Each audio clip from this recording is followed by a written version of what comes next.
No makeup, no filter.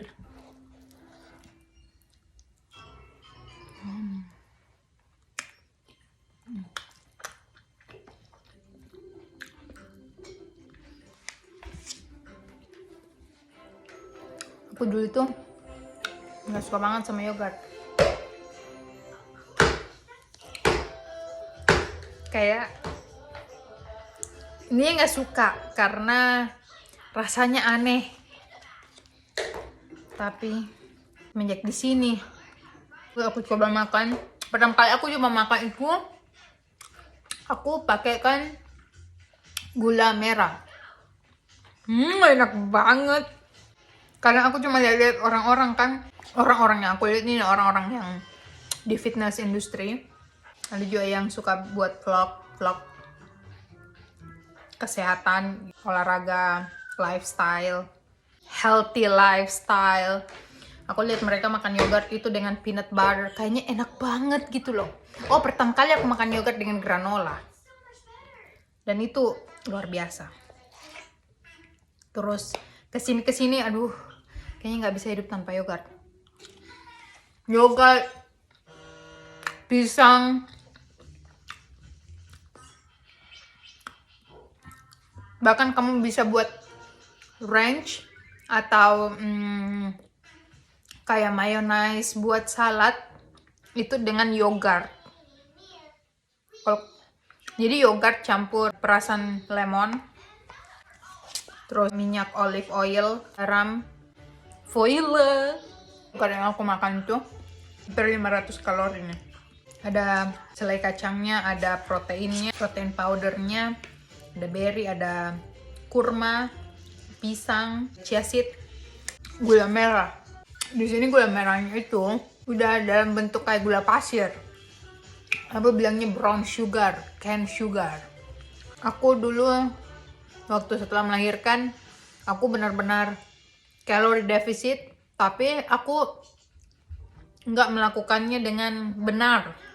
Jadi karena nggak aku lakukan dengan benar, aku mungkin karena aku terlalu terlalu push diri aku, akhirnya rambutku rontok. Tapi di grup ibu-ibu Amerika, Muslim Amerika, di sini kita kemarin dulu pernah kita bahas masalah ASI. Nah, ternyata rata-rata ibu yang lagi ASI itu mengasi itu katanya rambutnya memang gampang gugur. Katanya begitu. Jadi aku mengaitkan, jadi aku asumsinya kemarin itu rambutku rontok karena menyusui, mengasi. Mungkin aku terlalu push too hard dalam kalori defisit. Aku terlalu mungkin ekstrim banget kalori defisit aku itu kemarin. Tapi heran juga karena aku masih menyusui. Padahal makanku ndak banyak, ndak sebanyak yang awal-awal setelah melahirkan, masa-masa postpartum begitu. Makanya sekarang ini kenapa aku juga melakukan 75 hard, tantangan 75 hard ini, karena salah satunya aku ingin melakukan aku pengen ke berat badan yang ideal aku. Itu goalnya, ke berat badan ideal aku, tapi dengan cara yang benar. Makanya aku mengikuti 75 hard. Jadi 75 hard ini aku tiap hari itu pasti aku cari tahu berapa kalori, berapa protein, dan aku udah cari tahu berapa protein yang dibutuhkan tubuhku dengan intensitas olahraga yang aku lakukan selama ini. Terus aku itu mau ototku lean,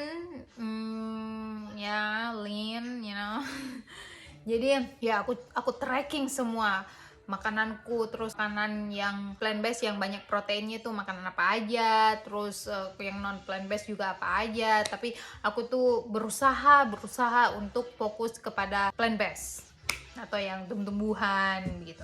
Dada ayam juga banyak banget itu proteinnya, jadi aku tetap butuh dada ayam untuk program ini. Itu juga salah satu alasannya kenapa aku mengikuti program ini. Aku ingin melakukannya dengan benar.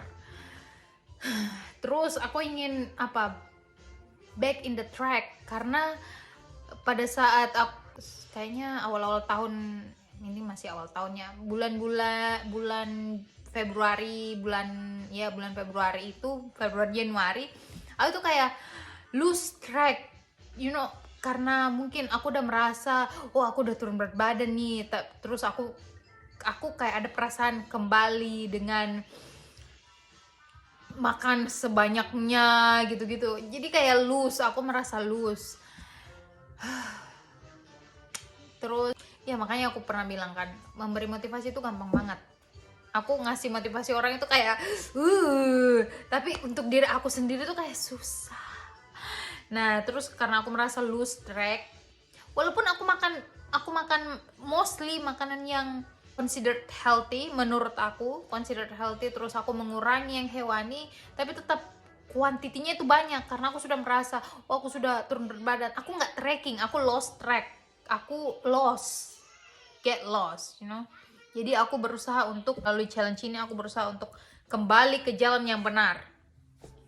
Nah makanya aku memutuskan untuk mengikuti tantangan ini. Terus aku juga selfie atau video badan aku kan, terus ya kelihatan agak bertambah begitu bobotnya setelah aku turun banyak kemarin. Kayak mungkin bertambah sekitar let's say mungkin 1 kilo atau 2 kilo.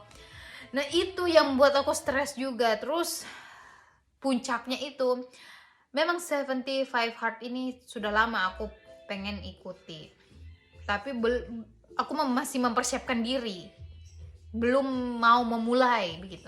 Aku rencana itu mau mulai 75 hard tantangan 75 hard ini pada saat bulan Ramadan. Jadi aku sementara puasa juga. Nah kemarin aku sudah coba puasa 2 hari, terus ternyata asinya kering. Nah asinya kering itu menyebabkan beberapa hal ya. Terus akhirnya kata suami, kamu nggak usah puasa. Akhirnya sudah aku berhenti puasa.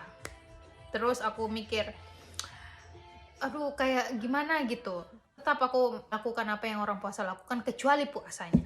Kecuali puasanya ya yang tidak aku lakukan. Terus aku mikir, ya udah deh lanjut aja. Aku lanjut dengan niatku melakukan 75 hard ini. Jadi ya begitu guys, aku melanjutkan 75 hard ini di bulan puasa untuk kembali ke jalan yang benar. Tapi tapi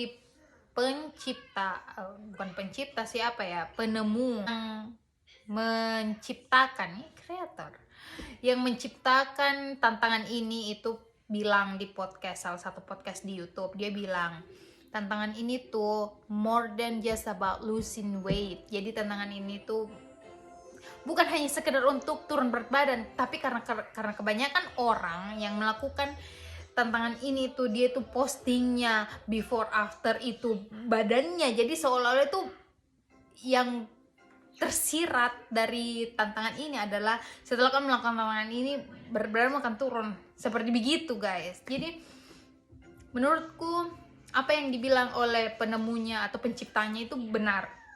75 hard ini, tantangan 75 ini bukan hanya sekedar untuk turun berat badan, tapi ini tuh lebih kayak disiplin. This is about disiplin, mental, terus honesty, kamu jujur dengan diri kamu sendiri, kamu follow diet plan kan, terus kamu melakukan semua apa yang dimintanya. Kalau kamu gagal, kamu harus ngulang lagi dari hari pertama. More than just about losing weight, so, konsistensi, kamu fokus, and then patient, kamu sabar, karena kamu harus menjalani 75 hard ini di 75 hari. 75 itu artinya 75. Kenapa ini hoodie miring-miring? Jadi so worth to try ya. Aku kemarin itu baca buku aja itu susah banget. Baca buku aja itu susah banget. Aku ada book club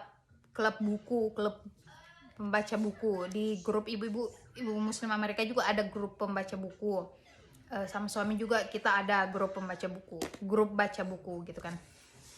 Nah kemarin itu kita baca ini Atomic Habit, ini mungkin tulisannya agak kebalik. Nah ini tuh bestseller banget, dan ini itu aku bukan mau promosi atau endorse atau apa, tapi kebanyakan yang orang-orang yang mengikuti tantangan 75 ini pasti baca buku ini dan menurutku buku ini tuh seperti kayak apa ya, cahaya gitu.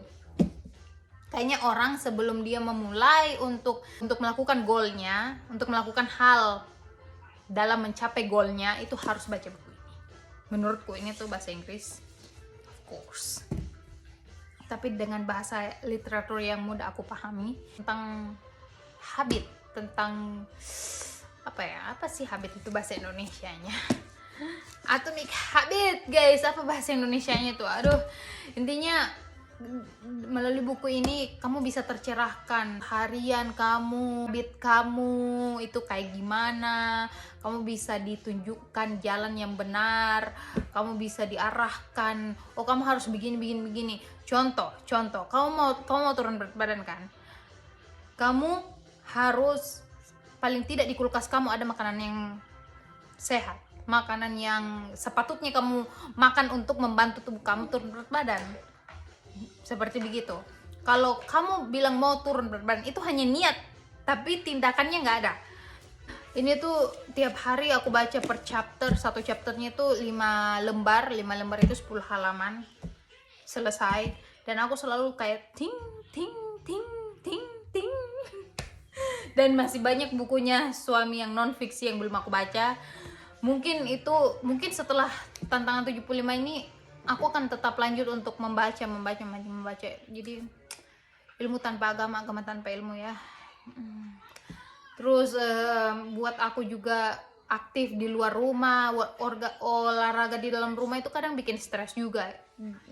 Terus hampir tiap hari sekarang aku keluar rumah untuk jalan dengan aku.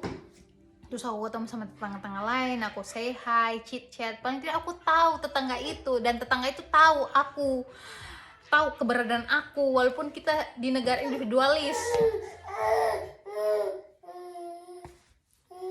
Walaupun kita hidup di negara individualis, paling tidak kita tahu tetangga kita. Terus tadi aku sempat bicara lumayan chit chat begitu sama tetangga samping rumah aku. Dia juga suka jalan dengan anjingnya.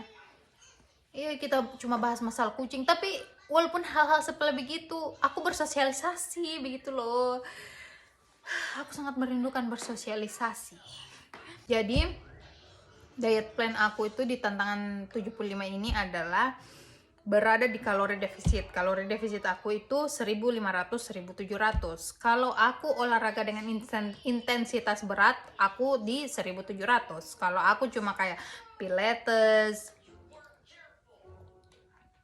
nah, yang ringan-ringan stretching, yin yoga, atau cuma jalan, aku tuh di 1500. Terus tantangan ini juga kita tuh lebih disiplin untuk minum 4 liter air per hari. Jadi ke kamar mandi itu setiap 20 menit. Tapi asal kalian tahu bahwa dengan kalian BAK itu secara langsung lemak kalian itu rontok di situ. Jadi lemak kalian tidak rontok, hanya keluar melalui keringat. Keringat itu bukan sumber terbesar atau bukti terbesar bahwa lemakmu itu terbakar. Contoh, kalau kamu makan bakso di panas terik, makan bakso ini terus kamu keringatan, apakah itu tanda bahwa kamu bakar lemak? Tidak. Proses pembakaran lemak itu melalui hembusan nafas. Itu yang pertama, hembusan nafas. Yang kedua, urin. Yang ketiga, keringat. Tapi terakhir itu yang keringat. Jadi bukan berarti karena kamu berkeringat, wow sudah. It's not like that. It's not like that, honey. That's why kayaknya di grup Healthy with Anissa kemarin itu aku pernah share link video. Nah, itu link video itu coba kalian dengar itu podcast narasumbernya, pembicaranya adalah profesor yang mengajar di Stanford. Dia tuh mengajar seputar kesehatan ya, sepertinya ya begitu. Di Stanford ini salah satu Ivy League. university. I feel like university itu Harvard, Stanford, Columbia, Yale. Ini videonya agak panjang, mungkin seperti live. Aku nggak bisa live, soalnya kadang si kecil ini jadi ya.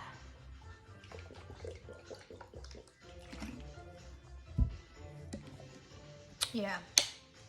Terus melalui tantangan ini juga aku tuh secara tidak langsung aktif untuk ngupload terus ke sosial media aku. Kemarin tuh suamiku sudah, kamu tuh harus upload tiap hari walaupun yang short, tapi aku tuh kayak malas. Nah, dengan tentang 75 ini ada tombol di dalam diriku yang diaktifkan gitu. Selama ini beberapa minggu terakhir ini tombol itu nggak diaktifkan. Tombol itu cuma setengah gitu. Melalui tantangan ini tombol itu ting, jadi langsung. Aku juga sudah jarang buka HP, lihat-lihat sosial media itu kan.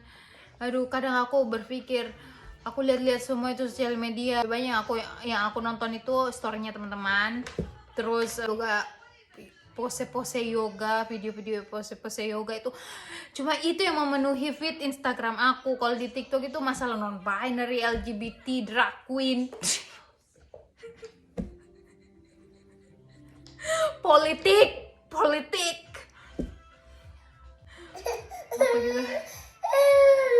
Terus kemarin sempat booming itu CEO-nya TikTok mau di-ban. CEO TikTok diundang ke Washington untuk bertemu dengan Kongres, di-testify apalah segala macam ya, cuma yang seperti begitu. Makanya melalui 75 Hard tantangan 75 ini aku bisa kembali ke jalan yang benar. Oke, sekian dulu, bye.